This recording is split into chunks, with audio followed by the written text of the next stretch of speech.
Im letzten Video habe ich begonnen, meine Geschichte zu erzählen. Ich habe euch in meinen Alltag mitgenommen und euch gezeigt, wie ich mir einen Zeitstrahl erstellt habe, wo ich prägende Momente für mich aufgeschrieben habe und sie zu einer Jahreszahl dazu geschrieben habe. Und ich habe erzählt, wie ich mich gefühlt habe und was dadurch auch in meinem Leben passiert ist. Ich habe euch Geheimnisse von mir erzählt, die ich bis jetzt noch niemandem erzählt habe. Das heißt, ich nutze diese Plattform wirklich, um meiner inneren Welt Ausdruck zu verleihen, mich zu offenbaren, mich auszupacken, mich authentisch zu zeigen.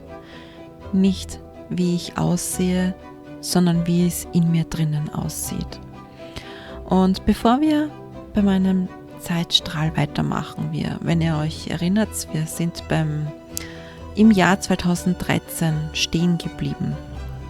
Falls du jetzt das erste Mal auf meinem Kanal bist und nicht weißt, worum es geht, schau dir bitte das vorige Video dazu an, denn es ist jetzt dieses Video eine Fortsetzung, ein Teil 2 vom vorigen Video. Am Montag habe ich eine Breathwork-Sitzung gebucht und ich war schon einmal bei der Sarah in Wien, habe eine 1:1 Breathwork-Session gebucht und das war damals ein sehr, sehr prägendes Ereignis für mich. Ich habe, glaube ich, 2 Stunden durchgeweint, denn unser Körper hält Emotionen fest, wenn wir sie nicht ausgelebt haben.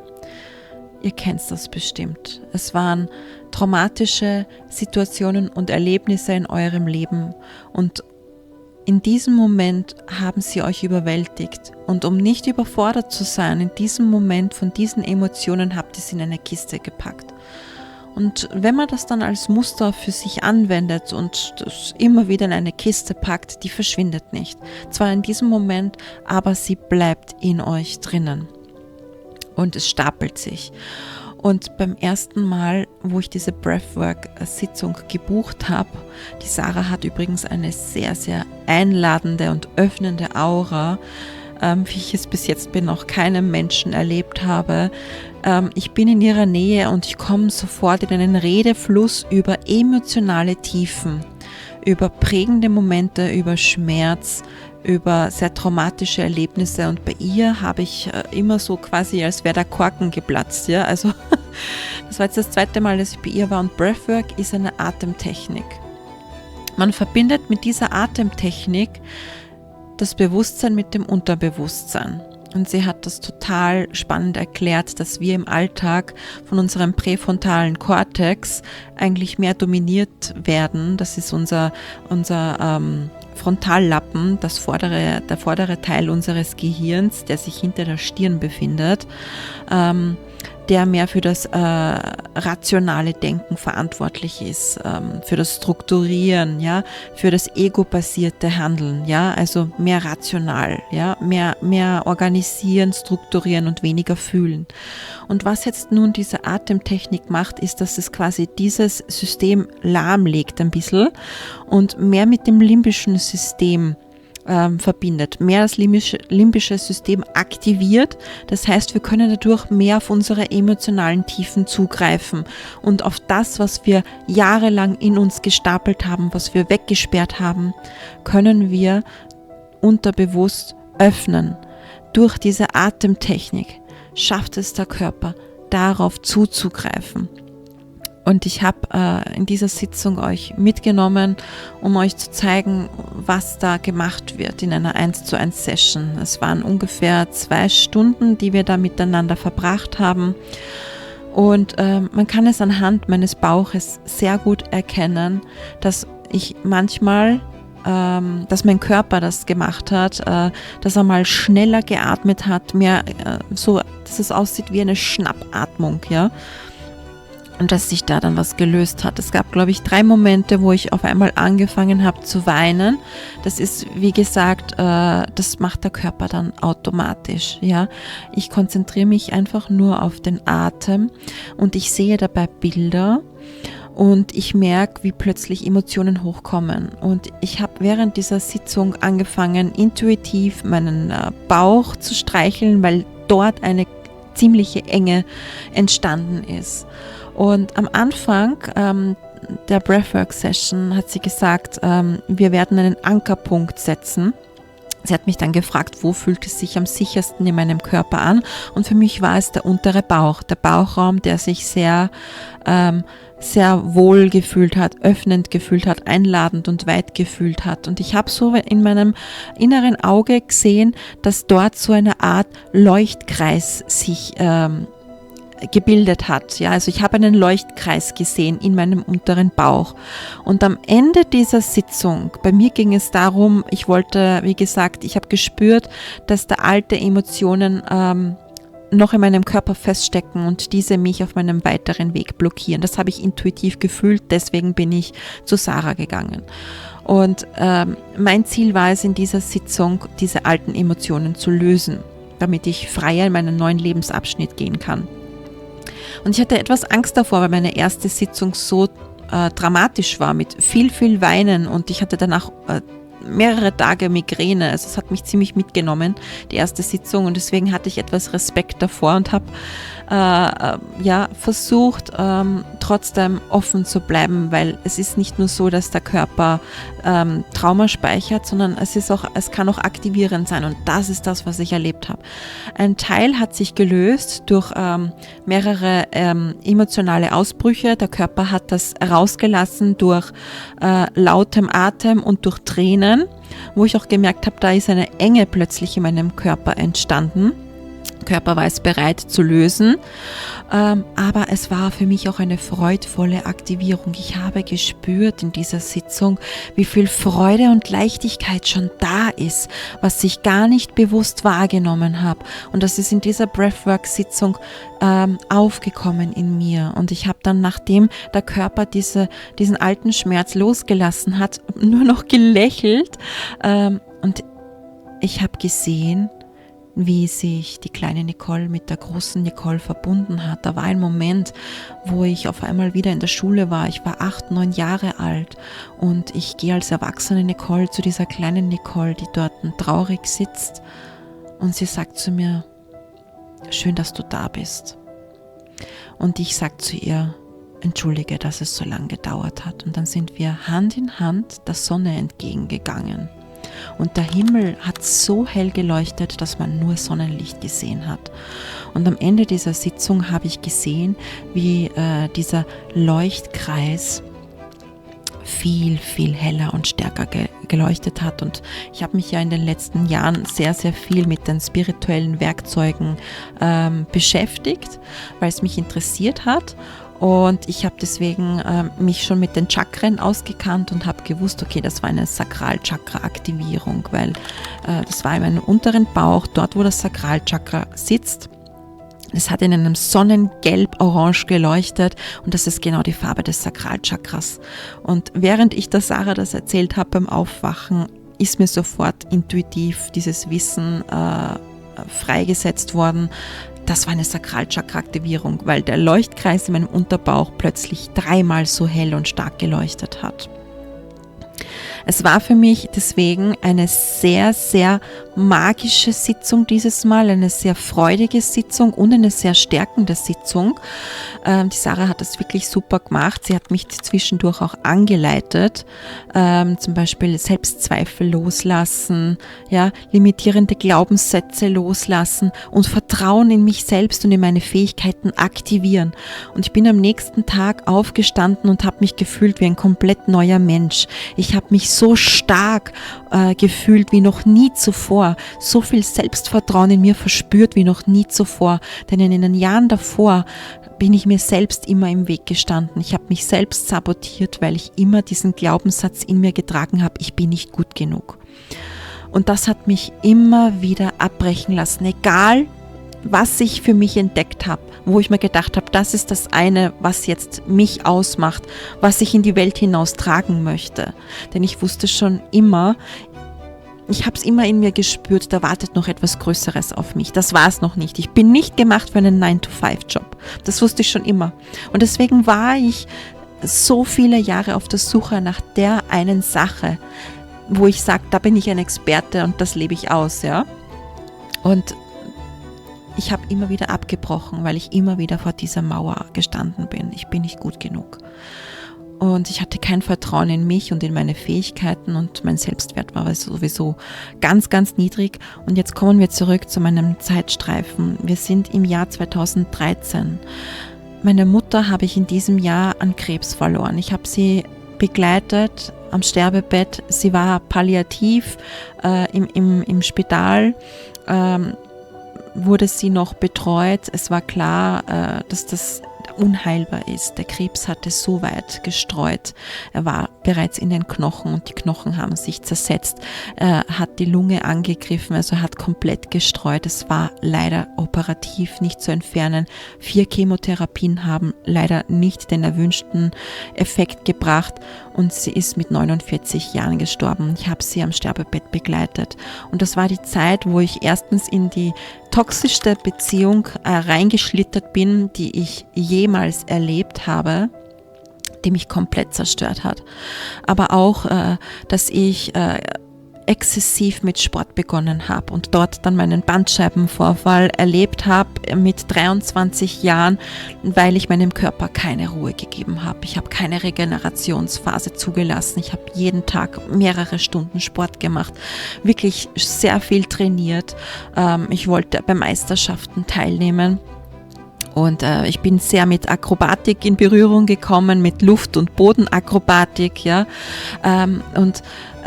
Ich hatte oftmals solche Muskelschmerzen, weil ich so viel trainiert habe und trotzdem bin ich weiter gegangen bis zum Bandscheibenvorfall. Und dann bin ich in die toxische Beziehung reingeschlittert. Und es war von Anfang an ziemlich dramatisch. Und es war auch ein Mensch, der sehr in seiner Opferrolle gelebt hat.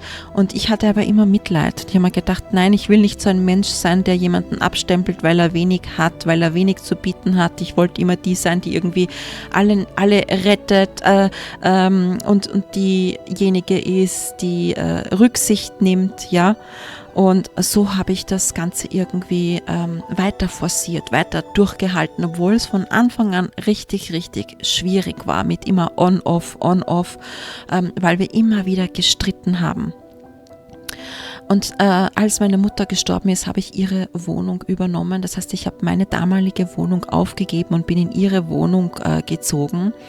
Und mit diesem Partner, mit dem ich dann zusammen war, der hat mir dann vorgeschlagen, das wäre doch ein super Zeitpunkt, dass wir zusammenziehen. Er hat es mir so verkauft, das will er mich unterstützen, damit ich die Last nicht alleine tragen möchte. Was ich aber im Nachhinein herausgefunden habe, war, dass er extreme finanzielle Schwierigkeiten hatte und schon einen Delogierungsbescheid bekommen hat und sowieso die Wohnung räumen musste, aber davon wusste ich nichts. Er hat auch damals schon ein Kind gehabt. Und er hat auch damals, also er war ein richtig, richtig manipulativer Lügner, wirklich. Also das ist auch noch nett ausgedrückt, ja. Er hat seine Ex und mich gegeneinander aufgehetzt, damit wir quasi keinen Kontakt miteinander haben und nicht miteinander ins Reden kommen und draufkommen auf seine Machenschaften, auf seine ganzen Lügen. Und ich bin dann eines Tages mal heimgekommen und er hat dann gesagt, ja, seine Ex hat dann ihm den Kontakt mit seinem Sohn verboten und von heute auf morgen war der Kontakt abgebrochen.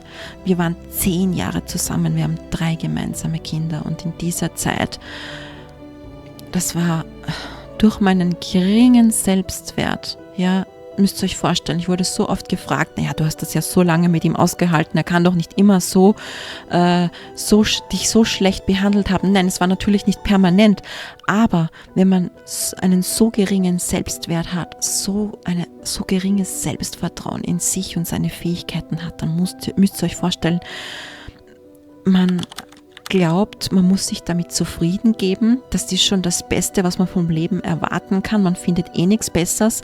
Und was er mir auch immer wieder eingetrichtert hat, war, dass ich eine so schlechte Mutter bin, dass ich es alleine nicht schaffe. 2016 ist dann mein Sohn geboren worden. Und in dieser Zeit, also zwischen 2013 und 2016, das war die Zeit, wo ich einen sehr geringen Lebenswillen hatte, wo ich eigentlich gar nicht mehr am Leben sein wollte, wo ich mich in Alkohol ertränkt habe. Aber irgendwann habe ich dann das Gefühl gehabt, wenn ich jetzt nicht die Reißleine ziehe, dann wird es noch ganz schlecht mit mir enden. In dieser Zeit hatte ich auch ziemliche Schwierigkeiten mit Panikattacken und habe das auch neurologisch abklären lassen. Und die Ärztin wollte mich einfach nur mit Xanax betäuben. Ich war aber schon immer ein Gegner, beziehungsweise habe ich schon immer sehr kritisch hinterfragt, wenn Medikamente verschrieben wurden. Und habe mir gedacht, nein, also ich habe innerlich immer schon irgendwie diesen Kompass in mir getragen, der mich geleitet hat, ja, so ein Gefühl, ja, kann man sagen, wie so eine Art Bauchgefühl. Und ich hab in mir gespürt, das ist nicht der richtige Weg, mich da jetzt mit Medikamenten zu betäuben. Ich habe vorher den Alkohol gehabt, ich habe den Sport gehabt, durch den Bandscheibenvorfall, ich musste mit dem Sport aufhören. Gegen den Alkohol habe ich mich selbst entschieden. Und dann habe ich auch gesagt, bei den Medikamenten, nein, das ist nicht der richtige Weg, weil ich gewusst habe, das wäre nur Symptombehandlung, aber ich würde nicht an der Wurzel des Übels an den Schrauben drehen, ja, und daran arbeiten. 2016 kam dann mein Sohn zur Welt, da war ich 27 und das war das erste Mal in meinem Leben, dass ich so viel Liebe für einen Menschen empfunden habe, aber auch, dass ich wieder so viel Lebensfreude entwickelt habe. Das war, als würde durch ihn mein Lebenswille auch, als hätte ich durch ihn meinen Lebenswillen wiedergeboren. Es war nicht nur, dass ich geboren wurde, also dass mein Sohn geboren wurde, sondern ich bin auch zur Mutter geworden und zu einem fröhlicheren Menschen geworden. Es war, als wäre da der Zeitpunkt in mein Leben getreten, der begonnen hat, mich zu heilen.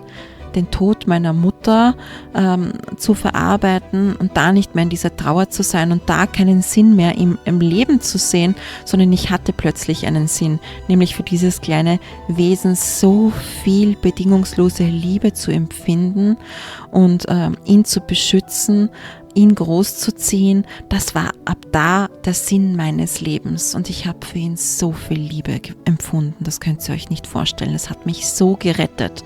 Es hat mich aus einem tiefen Loch gerettet. Ich sage jetzt nicht, dass jeder, der depressiv ist, ein Kind bekommen sollte, denn die Mutterschaft hat auch bringt auch sehr große Hürden mit sich, ja, sehr große Challenges und Herausforderungen mit sich. Also das ist nicht quasi das Medikament gegen Depressionen, aber für mich war es einfach, dass es mir meinen Lebenswillen zurückgebracht hat und mir einen Sinn im Leben gegeben hat und dass es in mir so viel Liebe entfacht hat. Ich habe dann studiert, in der Zeit habe ich studiert, ich habe 2015 in dem Jahr habe ich angefangen, das Lehramtsstudium zu beginnen. Ich habe da eine Aufnahmeprüfung gehabt, die ich bravourös bestanden habe und im 3. Semester bin ich dann mit meinem Sohn schwanger geworden. Im 4. Semester habe ich dann pausiert und habe dann danach weiter studiert mit Baby und habe das dann auch durchgezogen. Es war, als wäre mein Sohn, der den Namen Felix bekommen hat, man sagt ja Felix, der Glückliche, er gab mir, glaube ich, auch sehr, sehr viel Hoffnung wieder. Es war dann aber auch weiter die Beziehung sehr, sehr schwierig, aber ich hatte ja dann jetzt meinen Sohn. Dennoch war es mit meinem Partner extrem schwierig, weil er mir dann eingeredet hat, was ich für eine schlechte Mutter bin und er hat mich dann auch immer runtergemacht und hat gesagt, ja, andere Mütter schaffen das doch auch, andere Mütter können das besser, wieso kannst du das nicht? Also anstatt mich zu unterstützen, hat er mich eigentlich die ganze Zeit immer nur gegaslightet, manipuliert, belogen, beschimpft und beleidigt und mir das Gefühl gegeben, als wäre ich nichts wert, als könnte ich nichts, als würde ich es alleine nicht schaffen. Ich bin so schier und dick und durch die Schwangerschaft habe ich halt auch einiges zugenommen, was sich hartnäckig gehalten hat. Ich wollte mich dann schon von ihm trennen. Das war der Punkt, wo ich mich schon von ihm trennen wollte. Das war 2018, 2019, in dem Jahr herum. Habe es dann aber trotzdem nicht geschafft, weil ich dann ganz unerwartet schwanger geworden bin mit meinen Zwillingen, die 2019 zur Welt gekommen sind. Und ihr könnt es euch nicht vorstellen, ich war das erste Mal so richtig bereit, mich von diesem toxischen Menschen zu lösen, der mich nur runtergezogen hat, runtergebuttert hat, der mir das Leben so extrem schwer gemacht hat. Wir hatten auch so viele finanzielle Probleme, weil er so einen Ballast mit in die Beziehung gebracht hat, von dem ich gar nichts wusste. Und dann wollte ich mich lösen, dann bin ich unerwartet mit meinen Zwillingen schwanger geworden. Es war auch von Anfang an eine Risikoschwangerschaft. Ich habe nämlich eineiige Zwillinge geboren, die auch leider viel zu früh auf die Welt gekommen sind, weil ich nämlich sehr, sehr gestresst war während der Schwangerschaft. Wir sind da in dem Jahr von Wien nach Absdorf gezogen, in die Nähe meines Vaters, und haben dort ein Haus mit Garten zur Miete gehabt. Und da sind wir im September 2019 eingezogen und im Dezember 2019 sind dann meine Zwillinge geboren worden, wo ich plötzliche Wehen bekommen habe, wo dann auch die Fruchtblase geplatzt ist, und das war in der 29. Schwangerschaftswoche. Mein Sohn war da 3,5 Jahre alt, und es war eine sehr, sehr fordernde Zeit, weil ich hatte dann einen Notkaiserschnitt. Ich wurde mit der Rettung nach Wien ins AKH gefahren. So schnell war ich noch nie in Wien. Also die haben mir richtig Gas gegeben, weil die Wehen plötzlich so schnell in kurzen Abständen da waren. Und ich wurde dann im Krankenhaus an die Tokolyse noch angehängt. Das ist so ein Wehenhemmer, aber der hat leider nichts gebracht. Die Fruchtblase war dann schon offen, und dann hat der Chirurg, der Anwesende, damals gesagt, so Ausschluss, wir müssen einen Notkaiserschnitt machen. Die Babys waren dann auf der Neonatologie, der Sohnemann war zu Hause und mit meinem Partner damals, und ich bin dann dort im Spital gelegen für eine Woche. Meine Mädels waren auf der Neonatologie. Die waren unten, glaube ich, im 8. oder 9. Stock, und ich bin oben im 15. Stock gelegen. Und mein Drang, mein Wille aus dem Bett raus war so groß, weil ich wollte unbedingt zu meinen Babys runter.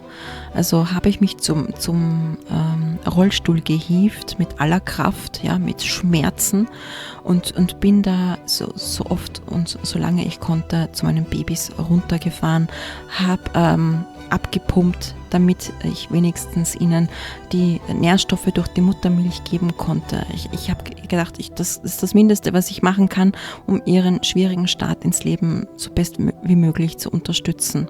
Nach einer Woche wurden sie dann nach Tulln transferiert. Das war auch super, dass wir da dann in der Nähe waren.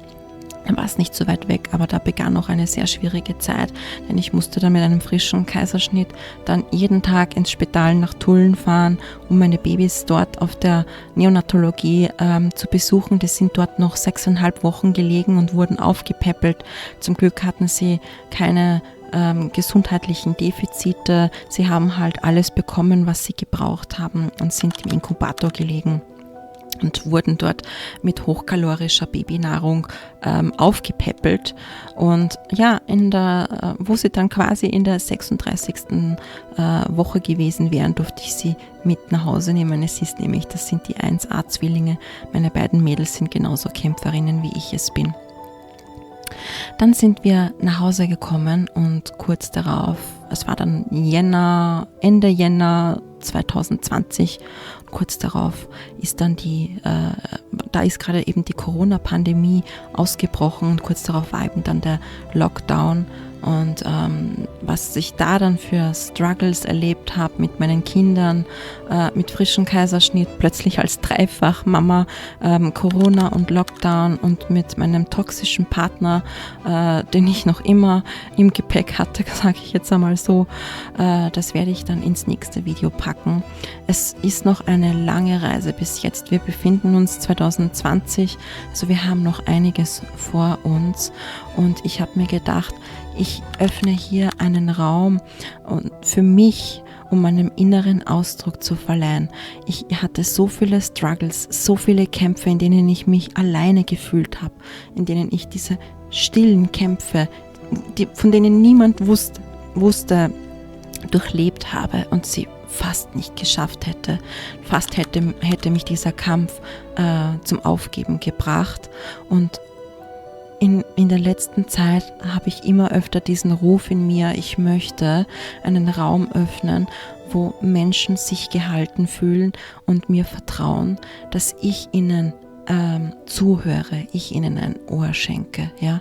Also wenn du dich gerufen fühlst, wenn du auch gerade mitten in einem Kampf steckst und das Gefühl hast, du hast niemanden, mit dem du darüber sprechen kannst, dann möchte ich dich hier herzlich einladen, dass du mir gerne deine Geschichte, Fragen, Struggles per Mail schreiben kannst. Ich werde meine E-Mail-Adresse in die Videobeschreibung unten hineinstellen, wenn du dich gerufen fühlst, wenn du das Bedürfnis hast, du vertraust mir und du möchtest das gerne in Anspruch nehmen, schreib mir gerne.